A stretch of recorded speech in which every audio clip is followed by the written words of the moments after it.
മാളത്തോരു മുമ്പയുടെ ഇന്നത്തെ വിശേഷത്തിലേക്ക് എല്ലാവർക്കും സ്വാഗതം.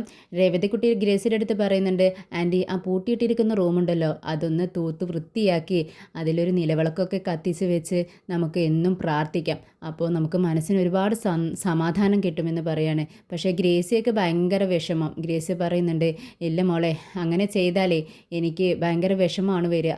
അപ്പോൾ രേവതിക്കുട്ടി പറയുന്നുണ്ട്, ഇല്ല ആൻറ്റി വിഷമമല്ല വരിക, നമുക്ക് നല്ല മനസ്സിന് ആശ്വാസം ഉണ്ടാവുക. എന്നിട്ട് ദിവസം ആ റൂമിൽ ചെന്നിരുന്ന് സംസാരിക്കണം. നമ്മൾ സംസാരിക്കുന്നതേ മരിച്ചു പോയവർക്ക് കേൾക്കാൻ പറ്റും, പക്ഷേ അവർ തിരിച്ചു പറയുന്നത് നമുക്ക് കേൾക്കാൻ പറ്റത്തില്ല എന്നേ ഉള്ളൂ. എങ്കിലും ദിവസം നമുക്ക് അവിടെ പോയിരുന്ന് സംസാരിക്കുമ്പോൾ നമ്മുടെ മനസ്സിന് ഭയങ്കര സന്തോഷം കിട്ടും എന്നൊക്കെ പറയുമ്പോൾ അത് ശരിയാണെന്ന് ഗ്രേസിയൊക്കെ തോന്നുകയാണ്. വീണ്ടും രേവതിക്കുട്ടി ചോദിക്കുന്നുണ്ട്, അത് ഞാൻ തൂത്ത് വൃത്തിയാക്കിക്കോട്ടെ ആൻറ്റി.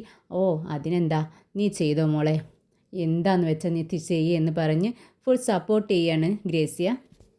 അലീന ഇങ്ങനെ മുറ്റമടിച്ചുകൊണ്ടിരിക്കുമ്പോൾ അപ്പുറത്തെ വീട്ടിലെ ഡോക്ടറുടെ പട്ടിക്കുട്ടി അങ്ങോട്ടേക്ക് വരുന്നുണ്ട്.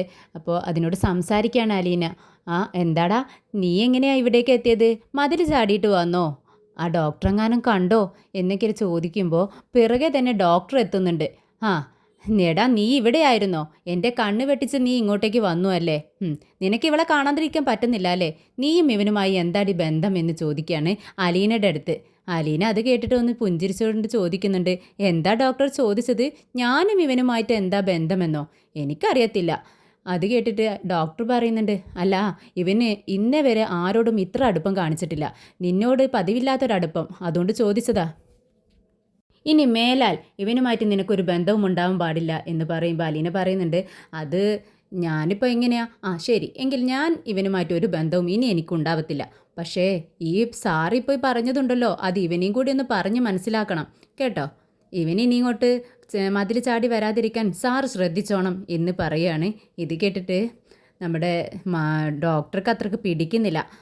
ഇങ്ങോട്ട് വാടാ ഇവിടെ എന്നും പറഞ്ഞുകൊണ്ട് പട്ടിക്കുട്ടീനെ അങ്ങോട്ട് പിടിച്ച് വലിച്ച് പുറത്തേക്ക് പോവാണ്. അലീന പുഞ്ചിരിച്ച് നിൽക്കുന്നുണ്ട്. പിന്നീട് എല്ലാവരും ഭക്ഷണം കഴിക്കുകയാണ്. കുട്ടികളെല്ലാം സ്കൂളിലേക്ക് പോകാൻ വേണ്ടി ഡ്രസ്സ് മാറ്റിയിരിക്കണോ. നമ്മുടെ വൈജയന്തി ആണെങ്കിൽ ബാങ്കിലേക്ക് പോകാൻ വേണ്ടി നിൽക്കുകയാണ്. എല്ലാവരും ഇരുന്ന് ഭക്ഷണം കഴിക്കുന്നുണ്ട്. അതിനിടയിൽ നമ്മുടെ രോഹിത്തും കൃഷ്ണമോളും കൂടി വഴക്കുണ്ടാക്കുന്നൊക്കെ ഉണ്ട്. കൃഷ്ണമോൾക്ക് കൊണ്ടുവന്ന ഓംലെറ്റിൻ്റെ ഒരു കഷ്ണം നമ്മുടെ രോഹിത്ത് എടുത്ത് കഴിക്കുകയാണ്. അപ്പോൾ കൃഷ്ണമോൾ പറയുന്നുണ്ട്, അതെ എനിക്കിനി ഇത് വേണ്ട, നീ തന്നെ കഴിച്ചോ എന്ന് പറയുമ്പോൾ നമ്മുടെ ബാലചന്ദ്രൻ പറയുന്നുണ്ട്, എന്താ രോഹിത്തെ നീ കാണിച്ചത് മര്യാദയാണോ? അത് അവൾക്ക് കൊണ്ടുവന്നതല്ലേ, നീ എന്തിനാ എടുത്തതെന്ന് ചോദിക്കുമ്പോൾ വൈജയന്തി സപ്പോർട്ട് ചെയ്ത് സംസാരിക്കുകയാണ് രോഹിത്തിനെ. എടി നീ എന്തിനാ ഇങ്ങനെ വാശി പിടിക്കുന്നത്? അവളോടൊന്നുകൂടെ പറഞ്ഞാൽ വേറൊരു ഓംലെറ്റ് നിനക്ക് ഉണ്ടാക്കി കൊണ്ടുവരുന്ന തരത്തില്ലേ, എന്തിനാ ഇങ്ങനെ വഴക്കുണ്ടാക്കുന്നതെന്ന് ചോദിക്കുമ്പോൾ കൃഷ്ണമോള് പറയുന്നുണ്ട്, അമ്മ ഇങ്ങനെ അവനെ സപ്പോർട്ട് ചെയ്തോ, അമ്മയ്ക്ക് ഇതിനുള്ള പണി കിട്ടും എന്ന് അർത്ഥം വെച്ച് സംസാരിക്കുകയാണ് കൃഷ്ണമോള്. ഇത് കേട്ടിട്ട് വൈജയന്തിയും രോഹിത്തും കൂടെ പരസ്പരം ഒന്ന് നോക്കുന്നുണ്ട്.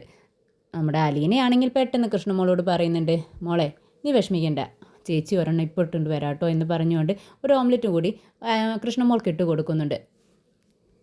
അലീന പതുക്കെ അവിടെ നിന്ന് വൈജയന്തിയോട് പറയുന്നുണ്ട്, മാഡം എനിക്കൊരു കാര്യം പറയാനുണ്ട്, എനിക്ക് 2 ദിവസത്തെ ലീവ് വേണം, എനിക്ക് എറണാകുളത്തേക്ക് പോവാനാ. ഇത് കേട്ടതും വൈജയന്തി ചോദിക്കുന്നുണ്ട്, എറണാകുളത്തേക്കോ? അവിടെ ആരാ? എനിക്ക് ഒരു അനിയത്തിയുണ്ട്, അവളെ കാണാൻ പോവാനാ എന്ന് പറയുമ്പോൾ, അനിയത്തിയോ?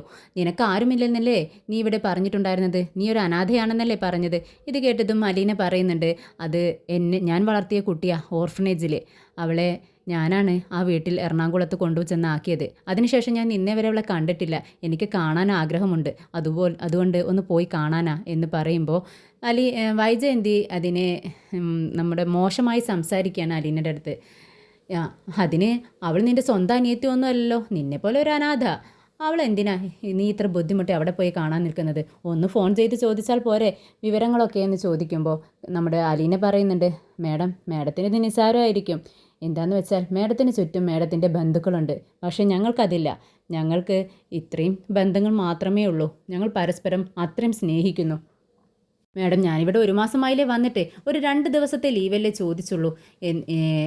പ്രജിതാമ്മയോട് ഇവിടുത്തെ മുത്തശ്ശൻ ഈ ലീവിൻ്റെ കാര്യം മാസത്തിൽ 2 ലീവ് കൊടുക്കണമെന്നുള്ള ഒരു ഉടമ്പടിയോട് കൂടി തന്നെയാണ് എന്നെ ഇങ്ങോട്ട് വിട്ടത് എന്ന് പറയുമ്പോൾ വൈജയന്തി പറയുന്നുണ്ട്, അതിന് അച്ഛൻ മരിച്ചു പോയില്ലേ, ഇനിയിപ്പോൾ അച്ഛനോട് ഇത് ചോദിക്കാൻ പറ്റത്തില്ലല്ലോ എന്ന് പറയുകയാണ്.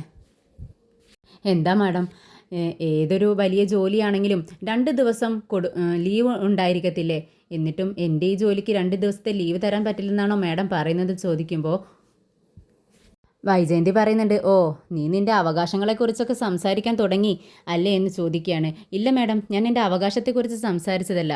മാഡത്തിനോട് ഇക്കാര്യമെന്ന് പറഞ്ഞു എന്ന് മാത്രമേ ഉള്ളൂ. ഇതൊന്നും എന്നെക്കൊണ്ട് പറയിപ്പിക്കേണ്ട ആവശ്യമില്ലായിരുന്നു മാഡത്തിന്. മാഡം അറിഞ്ഞുകൊണ്ട് ചെയ്യേണ്ട കാര്യങ്ങളാണ് ഇതെല്ലാം. മാഡത്തിന് ഇഷ്ടമുണ്ടെങ്കിൽ ലീവ് തരാം എന്നും പറഞ്ഞുകൊണ്ട് അലീന അവിടെ നിന്നും പോകുന്നുണ്ട്. എന്നാൽ നമ്മുടെ ബാലചന്ദ്രൻ ഇതെല്ലാം കേട്ടുകൊണ്ടിരിക്കുകയാണ്. അലീനയുടെ വാക്കുകൾ കേട്ട് ബാലചന്ദ്രന് അത്ഭുതമാവുന്നുണ്ട്. എന്നാൽ മോശമായ നമ്മുടെ വൈജയന്തിയുടെ വാക്കുകൾ കേട്ടിട്ട് ദേഷ്യവും വരുന്നുണ്ട്. നമ്മൾ ബാലചന്ദ്രൻ വൈജയന്തിയോട് ചോദിക്കുന്നുണ്ട്, അല്ല നിനക്ക് എത്ര ലീവുണ്ട്? ഉടനെ തന്നെ ഞാനൊരു ബാങ്ക് മാനേജറല്ലേ എന്നൊക്കെ ഇങ്ങോട്ട് പറയാൻ, ഞാൻ നിൻ്റെ ജോലിയെക്കുറിച്ചല്ല ചോദിച്ചത്, നിനക്ക് എത്ര ലീവുണ്ടെന്നാണ് ചോദിച്ചത്. അപ്പോൾ വൈജയന്തി ഒന്നും മിണ്ടുന്നില്ല. എന്നാൽ ബാലചന്ദ്രൻ അങ്ങനെ സംസാരിക്കാൻ തുടങ്ങി. നിനക്ക് മാസം 14 ലീവുണ്ട്. ഓരോ മാസവും 14 ലീവ് വെച്ച് നീ ഒന്ന് കൂട്ടി നോക്കി എത്ര ലീവുണ്ടെന്ന്. എന്നിട്ട് ഈ കുട്ടി, ഒരു വീട്ടുജോലിക്ക് നിൽക്കുന്ന കുട്ടിക്ക് മാസം 2 ലീവ് കൊടുക്കാൻ നിനക്ക് പറ്റത്തില്ല അല്ലേ? നീ ഈ ലീവും വെച്ചുകൊണ്ട് സാലറിയും നിനക്ക് കിട്ടും. അത്രയും ഒന്നും ഈ കുട്ടിക്ക് കിട്ടത്തില്ലല്ലോ. നീ എന്തിനാ ഇങ്ങനെയൊക്കെ ആ കുട്ടിയോട് പെരുമാറുന്നത്? അങ്ങനെ ബാലചന്ദ്രൻ ചെന്ന് കൈ കഴുകിയിട്ട് വരുന്നുണ്ട്. എന്നിട്ട് ഒരു കപ്പ് കാപ്പിയും കുടിച്ചുകൊണ്ട് ബാലചന്ദ്രൻ പറയുന്നുണ്ട്, അതെ, ഈ സ്ത്രീകളുടെ ശത്രു ഉണ്ടല്ലോ, സ്ത്രീകൾ തന്നെയാ, അല്ലാതെ പുരുഷന്മാരല്ല എന്നും പറഞ്ഞുകൊണ്ടാണ് ബാലചന്ദ്രൻ അവിടെ നിന്നും പോകുന്നത്. ഗ്രേസിയയും മാമച്ചായനും ടി വി കാണുന്നുണ്ട്. അങ്ങോട്ടേക്ക് രേവതി വന്നിട്ട് ഇങ്ങനെ ഗ്രേസിയുടെ അടുത്ത് ഇങ്ങനെ പതുക്കെ നിൽക്കുന്നുണ്ട്. ഇത് കണ്ടിട്ട് ഗ്രേസിയ ചോദിക്കുന്നുണ്ട്, എന്താടി നിനക്ക് ടി വി കാണണോ? കാണണമെങ്കിൽ ഇവിടെ ഇരുന്നോടി. എനിക്ക് കാണണ്ട എന്ന് രേവതി കുട്ടി പറയുന്നുണ്ട്. പിന്നെ എന്നാലെന്താ, നീ എന്താ ഇവിടെ നിൽക്കുന്നത്? ഇവിടെ വന്ന് ഇരിക്കടി എന്ന് പറയുമ്പോൾ എനിക്കൊരു കാര്യം പറയാനുണ്ട് എന്ന് പറയാണ്. പറ നീ എന്ന് ഗ്രേസി പറയുമ്പോൾ കയ്യിലുണ്ടായിരുന്ന ഒരു പേപ്പർ എടുത്ത് ഗ്രേസിയുടെ കയ്യിൽ കൊടുക്കുകയാണ്. അതിലൊരു നമ്പറുണ്ട്. ഇതാണെന്ന് ആരുടേതാണെന്ന് ചോദിക്കുകയാണ്. അത് അന്ന് വിളിച്ചില്ലേ എൻ്റെ അലീന ചേച്ചിയുടെ നമ്പറാ, എനിക്കൊന്ന് വിളിച്ചു തരാവോ എന്ന് ചോദിക്കുകയാണ്. അപ്പം ഗ്രേസി പറയുന്നുണ്ട്, നീ ഇപ്പോൾ ഇവിടെ വന്നിരിക്ക്, വിളിക്കുകയൊക്കെ ചെയ്യാം, കുറച്ച് കഴിയട്ടെ, നീ ഇവിടെ വന്നിട്ട് ഈ സിനിമ ഒന്ന് കണ്ടേ എന്ന് പറയുകയാണ്. അങ്ങനെ രേവതിക്കുട്ടിയെ അവിടെ പിടിച്ചിരുത്തുന്ന സമയത്ത് രേവതിക്കുട്ടി ഒട്ടും ടി വി കാണുന്നത് ഇഷ്ടമാവുന്നില്ല. ഇത് ഗ്രേസിക്ക് മനസ്സിലാവുന്നുണ്ട്. ഗ്രേസി ഇങ്ങനെ ഇടം കണ്ണിട്ട് നോക്കി ചിരിക്കുന്നുണ്ട്. എന്നിട്ട് തൻ്റെ ഫോണിൽ നിന്നും ആ നമ്പർ ഡയൽ ചെയ്ത് കൊടുക്കുമ്പോൾ അതിൽ പ്രവർത്തിക്കുന്നില്ല എന്നാണ് പറയുന്നത്. അപ്പോൾ ഗ്രേസി പറയുന്നുണ്ട്, അവൾക്ക് കിട്ടുന്നില്ലല്ലോ, എന്ത് പറ്റിയോ ആവോ, ചിലപ്പോൾ അത് ചാർജ് ഉണ്ടാവില്ല, അതുകൊണ്ടായിരിക്കും എന്ന് പറയാം. എന്നാൽ രേവതിക്കുട്ടിക്കാണെങ്കിൽ മൊബൈലിനെ പറ്റി ഒരു വിവരവുമില്ല. അങ്ങനെയാണെങ്കിൽ കിട്ടത്തില്ലേ എന്ന് ചോദിക്കുക. എന്താടി നീ ഇങ്ങനെ പറയുന്നത്? നിനക്ക് മൊബൈലിനെ കുറിച്ച് ഒന്നും അറിയത്തില്ലേ? ചാർജ് ഇല്ലെങ്കിൽ എങ്ങനെയാടി പൊട്ടി വിളിച്ചാൽ കിട്ടുന്നതെന്ന് ഗ്രേസിയും പറയുന്നുണ്ട്. അതിന് എനിക്ക് ഈ മൊബൈലിനെ കുറിച്ച് ഒന്നും അറിയത്തില്ല എന്നിങ്ങനെ നിഷ്കളങ്കമായി രേവതിക്കുട്ടി പറയുകയാണ്. അപ്പോൾ നമ്മുടെ ഗ്രേസി പറയുന്നുണ്ട്, അപ്പോൾ നിങ്ങളുടെ ഓർഫനേജിൽ ഇതൊന്നും ഉണ്ടായിരുന്നില്ലേ? ഞങ്ങളുടെ കയ്യിലൊന്നും ഫോൺ ഉണ്ടായിരുന്നില്ല. പ്രജിത മമ്മിയുടെ കയ്യിലാണ് ഉണ്ടായിരുന്നത്. എന്തെങ്കിലും ആവശ്യമുണ്ടെങ്കിൽ അതിന്ന് വിളിക്കാറാണ് പതിവ്. ആ ഫോണാണ് ഇപ്പോൾ അലീന ചേച്ചിയുടെ കയ്യിലുള്ളത് എന്നിങ്ങനെ സന്തോഷത്തോടെ പറയുന്നുണ്ട് രേവതിക്കുട്ടി. ഇത് കേട്ട് ഗ്രേസിയ മാമച്ചായനോട് പറയുന്നുണ്ട്, മാമച്ചായ ഇവിടെ പഴയ ഫോൺ ഏതെങ്കിലും ഇരിപ്പുണ്ടോ? മാമച്ചായൻ പറയുന്നുണ്ട്, അതൊന്നും കൊള്ളത്തില്ലടി, നേരാക്കിയാൽ പറ്റുമോ? ഇല്ലടി, അതൊന്നും കൊള്ളത്തില്ല, നേരാക്കാനും പറ്റത്തില്ല. എങ്കിൽ ശരി, നമുക്ക് രേവതിക്കുട്ടിക്ക് ഒരു പുതിയ ഫോൺ വാങ്ങിച്ചു കൊടുത്താലോ? ഇത് കേട്ടതും മാമച്ചായനെ സന്തോഷമാവുന്നുണ്ട്. ശരി, വാങ്ങിക്കാമെന്ന് പറയാണ്. എന്നാൽ രേവതിക്കുട്ടി പറയുന്നുണ്ട്, പുതിയ ഫോണോ? എനിക്കൊന്നും വേണ്ട, ഞാൻ ഫോണൊന്നും ഉപയോഗിക്കാറില്ല, അതെങ്ങനെ വാങ്ങിച്ചാലും ഇവിടെ വെറുതെ ഇരിക്കത്തേ ഉള്ളൂ, വെറുതെ കാശ് കളയണ്ടാട്ടോ എന്നൊക്കെ പറയാം. അപ്പോൾ ഗ്രേസിയ പറയുന്നുണ്ട്, പിന്നെ നീ ഉപയോഗിക്കുന്നില്ലെങ്കിൽ വേണ്ട, അതവിടെ ഇരുന്നോട്ടെ, അതിന് പ്രത്യേകിച്ച് കുഴപ്പമൊന്നുമില്ലല്ലോ, അവിടെ വെറുതെ ഇരിക്കട്ടെടി അത് എന്ന് പറയുകയാണ്. എങ്കിൽ ശരി, ഒരു കൊച്ചു ഫോൺ മതി കേട്ടോ എന്ന് പറയുമ്പോൾ ഗ്രേസിയ പറയുന്നുണ്ട്, പിന്നെ മൊബൈൽ കമ്പനിക്കാർക്ക് നിനക്ക് വേണ്ടി മാത്രം ഒരു കൊച്ചു ഫോൺ ഉണ്ടാക്കാൻ വേണ്ടി ഇരിക്കുമല്ലേ, പോടി കളത്തി എന്നിങ്ങനെ പറയാം കേട്ടോ. അപ്പോൾ രേവതിക്കുട്ടി പറയുന്നുണ്ട്, നിങ്ങളെനിക്ക് ശരിക്കും പുതിയ ഫോൺ വാങ്ങിത്തരാൻ പോവാണോ എന്നിങ്ങനെ ചിരിച്ചുകൊണ്ട് സന്തോഷത്തോടെ പറയുന്നത് കേൾക്കുമ്പോൾ ഗ്രേസിയ പറയുന്നുണ്ട്, എടി കള്ളി, എനിക്കറിയാം നിനക്ക് ഈ മൊബൈൽ ഇഷ്ടമാണെന്ന്, അതുകൊണ്ട് തന്നെയാണ് ഞാൻ നിനക്കൊരു മൊബൈൽ വാങ്ങിച്ചു തരാൻ തീരുമാനിച്ചിരിക്കുന്നത്. കള്ളെത്തി എന്ന് പറഞ്ഞുകൊണ്ട് നമ്മുടെ രേവതിക്കുട്ടിയുടെ കവളിൽ ഇങ്ങനെ പിടിക്കുക. രേവതിക്കുട്ടിക്കാണെങ്കിൽ ഒരുപാട് സന്തോഷം കൊണ്ട് ഗ്രേസി അങ്ങ് കെട്ടിപ്പിടിക്കുന്നുണ്ട്. മനു രാവിലെ തന്നെ ഡ്രസ്സൊക്കെ മാറ്റി പുറത്തേക്ക് പോകാൻ ഇറങ്ങുന്നുണ്ട്. ഇത് കണ്ട് കമലം പറയുന്നുണ്ട്, നീ എറണാകുളത്തേക്കാണോ? അതെ, ഞാൻ എറണാകുളത്തേക്കാണ്, ഇൻഫോ പാർക്കിലേക്കാണ്. അവിടെ ഒരു ജോലി കിട്ടുമോയെന്ന് നോക്കാൻ വേണ്ടിയിട്ടാണ്. അപ്പോൾ നീ എന്താടാ ബാംഗ്ലൂരിൽ നിന്നും ഇങ്ങോട്ടേക്ക് ജോലി മാറാൻ വേണ്ടിയിട്ടാണോ എന്ന് കമലൻ ചോദിക്കുന്നുണ്ട്. ആ ഒന്ന് ശ്രമിച്ച് നോക്കട്ടെ. എടാ അതൊക്കെ വേണോ? നിനക്ക് ശമ്പളം കൂടുതൽ കിട്ടുന്നത് അവിടെയല്ലേ, ഇവിടെ എത്രയ്ക്ക് കിട്ടുമെന്ന് ചോദിക്കുന്നുണ്ട്. അവിടത്തേക്കാളും കൂടുതൽ ഇവിടെ കിട്ടുമെങ്കിൽ മാത്രമേ ഞാനത് ഇവിടെ ജോലി ചെയ്യത്തുള്ളൂ എന്ന് മനുവും പറയുന്നുണ്ട്. എന്തായാലും നീ പോകുന്ന വഴിക്ക് ആ രാമപുരത്തൊന്ന് കയറിയിട്ട് പോ, ആ അനന്യയുടെ വീട്ടിലെന്ന് പറയുകയാണ്. ഇത് കേട്ടിട്ട് മനു പറയുന്നുണ്ട്, ഞാനെന്തിനാ അവിടെ കയറുന്നത്? അല്ലടാ, അവർ കുറേ ദിവസമായി നിന്നെ കണ്ടിട്ട് എന്ന് പറയുന്നു, അതുകൊണ്ട് പറഞ്ഞതാ. എനിക്ക് അവിടെ ഒന്നും കയറാൻ സമയമില്ല. അപ്പോൾ കമലം പറയുന്നുണ്ട്, അല്ല നിനക്ക് അവളെ മാറ്റി ഇപ്പോഴും ഫ്രണ്ട്ഷിപ്പൊക്കെ ഇല്ലേ? പണ്ട് നിന്നോടൊപ്പം പഠിച്ച കുട്ടിയല്ലേ എന്നൊക്കെ ചോദിക്കുകയാണ്. ഇത് കേട്ടിട്ട് മനു പറയുന്നുണ്ട്, എൻ്റെ ഫ്രണ്ടാണ്, പക്ഷേ എൻ്റെ ക്ലാസ്മേറ്റ് ഒന്നും അല്ല. പിന്നെ അവളുമായിട്ട് ഞാൻ ഇപ്പോഴും സംസാരിക്കാറുണ്ട്. നല്ല ഫ്രണ്ട്സാണ് ഞങ്ങൾ തമ്മിൽ. ഇപ്പോൾ അവൾ മുഖേനയാണ് ഇൻഫോ പാർക്കിൽ ഞാൻ ഈ ഇൻ്റർവ്യൂക്ക് പോലും പോകുന്നത്. ഇത് കേട്ടത് നല്ല സന്തോഷമാവുകയാണ് നമ്മുടെ കമലാമ്മയ്ക്ക്. അത് മുഖത്ത് കാണുന്നുണ്ട്. ആണോ? അവളെ വിളിച്ചപ്പോൾ എന്നോടത് പറഞ്ഞില്ലല്ലോ എന്ന് പറയാണ്. ഇത് കേട്ടിട്ട് മനു പറയുന്നുണ്ട്, ആവശ്യമുള്ള കാര്യങ്ങൾ അമ്മ അറിഞ്ഞാൽ പോരെ, ആവശ്യമില്ലാത്തത് എന്തിനാ അറിയുന്നത്? വേണ്ട കാര്യം അമ്മയോട് പറയും എന്ന് പറഞ്ഞുകൊണ്ട് ബാഗൊക്കെ തൂക്കിക്കൊണ്ട് മനു അവിടെ നിന്ന് ഇറങ്ങുവാണ്. മനു അങ്ങനെ കടപ്പാട്ടൂർ വീട്ടിലേക്കാണ് ചെല്ലുന്നത്. കോളിംഗ് ബെല്ല് അടിക്കുമ്പോൾ വാതിൽ തുറക്കുന്നത് വൈജയന്തിയാണ്. മനുവിനെ കണ്ടതും സന്തോഷത്തോടെ പറയുന്നുണ്ട്, എടാ മനുവോ, നീ വാ, അകത്തിരിക്കേ, നീ ചായ കുടിച്ചോടാ, പലഹാരം കഴിച്ചോ എന്നൊക്കെ ചോദിക്കുന്നുണ്ട്. ഇല്ലെന്ന് പറയുമ്പോൾ ശരി, ബാലചന്ദ്രനും ഇപ്പോൾ കഴിക്കാനിരിക്കും, അവരോടൊപ്പം കഴിച്ചോ എന്ന് പറയുകയാണ്. അങ്ങനെ ബാലചന്ദ്രൻ ചോദിക്കുന്നുണ്ട്, നീ ബാംഗ്ലൂരിലേക്ക് പോകുന്ന വഴിയാണോ? ഏയ് അല്ല, ഞാനൊരു ജസ്റ്റ് വിസിറ്റിന് വേണ്ടി വന്നതാണെന്ന് മനുവും പറയുന്നുണ്ട്. എന്തൊക്കെയുണ്ട് അവിടുത്തെ വിശേഷങ്ങളെന്ന് ചോദിക്കുകയാണ്.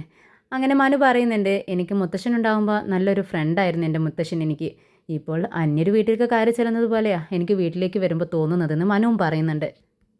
പലരും മരിച്ചു കഴിഞ്ഞാൽ തന്നെ അവരുടെ വില നമുക്ക് മനസ്സിലാവത്തുള്ളൂ, ജീവിച്ചിരിക്കുമ്പോൾ അതിൻ്റെ വില നമുക്കും അറിയില്ല എന്ന് ബാലചന്ദ്രനും പറയുന്നുണ്ട്. അപ്പോഴേക്കും വൈജയന്തി അങ്ങോട്ടേക്ക് വരുന്നുണ്ട്. ഓഫീസിലേക്ക് പോകാൻ റെഡി ആയിട്ടാണ് വരുന്നത്. ബാലചന്ദ്രൻ മനുവിനോട് ചോദിക്കുന്നുണ്ട്, എടാ മനു, നിൻ്റെ അലീന പറയുന്നു മാസത്തിൽ 2 ലീവ് അലീനയ്ക്ക് പറഞ്ഞിട്ടുണ്ടെന്ന്. നമ്മുടെ മുത്തശ്ശൻ അങ്ങനെ ഒരു ഉടമ്പടിയോട് കൂടിയാണ് അവളെ ഇങ്ങോട്ട് കൊണ്ടുവന്നതെന്ന് അലീന പറയുന്നത്. അത് ശരിയാണോ എന്ന് ചോദിക്കുകയാണ്. ഇത് കേട്ട് വൈജയന്തിയും ചോദിക്കുന്നുണ്ട്, അവളങ്ങനെ പറയുന്നുണ്ട്, ശരിയാണോടാ മനു? ഇത് കേട്ടിട്ട് മനു പറയുന്നുണ്ട്, ആൻറ്റി, ഞാനതങ്ങ് പറയാൻ വിട്ടുപോയതാ. പ്രജിത മമ്മിയും നമ്മുടെ മുത്തശ്ശനും കൂടി അന്ന് സംസാരിക്കുന്ന സമയത്ത് മമ്മി പറഞ്ഞതാണ് മുത്തശ്ശനോട് ഇക്കാര്യം, മാസത്തിൽ 2 ലീവെങ്കിലും അലീനയ്ക്ക് കൊടുക്കണമെന്നത്. അത് വേണ്ടതല്ലേ ആൻറ്റി, നമ്മൾ പറയാതെ തന്നെ ആ ലീവ് അവർക്ക് അവകാശപ്പെട്ടതല്ലേ, ആഴ്ചയിൽ ഒരു ദിവസം പോലും റെസ്റ്റ് ഇല്ലാതല്ലേ അവർ ജോലി ചെയ്യുന്നത് എന്ന് പറയുമ്പോൾ, ശരി, ഞാൻ പുറത്തേക്ക് പോവാണ്, ബാങ്കിലേക്ക് പോവാണെന്ന് പറഞ്ഞ് വൈജയന്തി അവിടെ നിന്നും പോകുന്നുണ്ട്. വൈജയന്തി പോയതും ബാലചന്ദ്രൻ പറയുന്നുണ്ട്, ഇവരൊന്നും ഈ പുറത്ത് കാണുന്നത് പോലെയല്ല, അകത്ത് വേറെ ആളുകളാ. ഞാൻ ഒരുപാട് ചിന്തിച്ചിട്ടുണ്ട്, ഇവരൊക്കെ എന്താ ഇങ്ങനെ ആയിപ്പോയത്? ഇവളുടെ അമ്മ കണ്ടില്ലേ, എത്ര പാവാ. ഇത് കേട്ടിട്ട് മനുവും പറയുന്നുണ്ട്, അങ്കിളേ, എൻ്റെ വീട്ടിലുള്ള എൻ്റെ അമ്മ കണ്ടില്ലേ, അമ്മയെ അപേക്ഷിച്ച് നോക്കുന്ന സമയത്ത് ആൻറ്റി എത്രയോ ഭേദമാണ്. അതവരെ പറഞ്ഞിട്ട് കാര്യമില്ല, അവർക്കിത് ജന്മനാ കിട്ടുന്നതാ എന്ന് മനുവും പറയുന്നുണ്ട്. അങ്ങനെ അലീനയും മുത്തശ്ശിയും കൂടെ ഡോറൊക്കെ ചാരിക്കൊണ്ട് റൂമിലിരിക്കുകയാണ്. അലീന വലക്കാനുള്ള തുണികളൊക്കെ എടുത്തുകൊണ്ടിരിക്കുന്നുണ്ട്. അപ്പോൾ മനു പുറത്തുനിന്നും ചോദിക്കുന്നുണ്ട്, അകത്തേക്ക് വരാവോ? ഇത് കേട്ടിട്ട് അലീന വിളിച്ച് പറയുന്നുണ്ട്, അതിനെന്താ, ഒരു തടസ്സവുമില്ല, വന്നോളൂ എന്ന് പറയുകയാണ്. അപ്പോൾ മുത്തശ്ശി പറയുന്നുണ്ട്, ഇങ്ങോട്ട് കയറി വാടാ. ഇത് കേട്ടിട്ട് ചിരിച്ചുകൊണ്ട് വരികയാണ് മനു. ഇവിടെ ഇരിക്കടാ, എന്ന് മുതലാടാ എൻ്റെ റൂമിലേക്ക് കയറി വരുമ്പോൾ നീ അനുവാദമൊക്കെ ചോദിച്ചു തുടങ്ങിയെന്ന് മുത്തശ്ശിയും ചോദിക്കുന്നുണ്ട്. ഇത് കേട്ടിട്ട് മനു പറയുന്നുണ്ട്, അല്ല, 2 സ്ത്രീകൾ ഒറ്റയ്ക്ക് താമസിക്കുന്ന റൂമല്ലേ ഇത്, അപ്പോൾ ഒരു മര്യാദയ്ക്ക് ചോദിച്ചതാ എന്ന് പറയുകയാണ്. നമ്മുടെ അലീന ചിരിച്ചുകൊണ്ട് മനുവിനോട് പറയുന്നുണ്ട്, മനുവേട്ടാ ഗുഡ് മോർണിംഗ്. ഇത് കേട്ടിട്ട് മനു കൈകൂപ്പിക്കൊണ്ട് പറയുന്നുണ്ട്, very very good morning. Aleena മനുവിനോട് പറയുന്നുണ്ട്, മനുവേട്ടാ, മാസത്തിൽ 2 ലീവ് വേണമെന്ന് ബിജിത മമ്മി സംസാരിച്ചിട്ടുണ്ടായിരുന്നതല്ലേ, എനിക്ക് വേണം, എനിക്ക് എൻ്റെ രേവതിക്കുട്ടിയെ കാണാൻ പോവാനാ എന്ന് പറയുകയാണ്. അപ്പോൾ മനു പറയുന്നുണ്ട്, അതിനെന്താ, അപ്പോൾ നീ തനിച്ച് പോവോ? പിന്നെ ആരുമില്ലാത്തവർക്ക് ദൈവമല്ലേ തുണ, അങ്ങനെയല്ലേ പറയാറ്. ഇത് കേട്ടിട്ട് മനുവും മുത്തശ്ശിയും ചിരിക്കുന്നുണ്ട്. നിനക്ക് ഈ മാസത്തെ ശമ്പളം കിട്ടിയോ എന്ന് ചോദിക്കുന്നുണ്ട്. ഇല്ല, കിട്ടിയില്ല. ഞാനെന്തായാലും അങ്കിളിൻ്റെ അടുത്ത് പറയാം. എന്തായാലും അങ്കിളിനോട് നിൻ്റെ ലീവിനെ കുറിച്ചിട്ട് ഞാൻ സംസാരിച്ചിട്ടുണ്ട് എന്ന് പറയാണ്. ഇത് കേട്ടതും അലീന പറയുന്നുണ്ട്, അല്ല ശമ്പളം ഇപ്പം കിട്ടിയില്ലെങ്കിൽ കുഴപ്പമൊന്നുമില്ല, പതിയെ മതി, എനിക്ക് എല്ലാ കാര്യങ്ങളും ക്യാഷ് കിട്ടിയിട്ട് കാര്യമൊന്നുമില്ല, എനിക്ക് വേണ്ട കാര്യങ്ങളെല്ലാം ഇവിടുന്ന് കിട്ടുന്നുണ്ടെന്ന് അലീന പറയുന്നുണ്ട്. ഇത് കേട്ടിട്ട് മനു പറയുന്നുണ്ട്, ആദ്യമായിട്ടാ ജോലി ചെയ്ത ക്യാഷ് തരാമെന്ന് പറയുമ്പോൾ വേണ്ടെന്ന് പറയുന്ന ഒരാളെ ഞാൻ കാണുന്നതെന്ന് മനു പുഞ്ചിരിയോടെ പറയുന്നുണ്ട്. അങ്ങനെ ഞാൻ അന്ന് ഡ്രസ്സുകൾ അലക്കിയിട്ട് വരാം മനുവേട്ടാ എന്ന് പറഞ്ഞുകൊണ്ട് ബക്കറ്റും എടുത്തുകൊണ്ട് അലീന റൂമിൽ നിന്നും പുറത്തേക്ക് പോകുന്നുണ്ട്. അലീന പോകുന്നതും നോക്കി നിന്ന് ചിരിക്കുകയാണ് നമ്മുടെ മനു.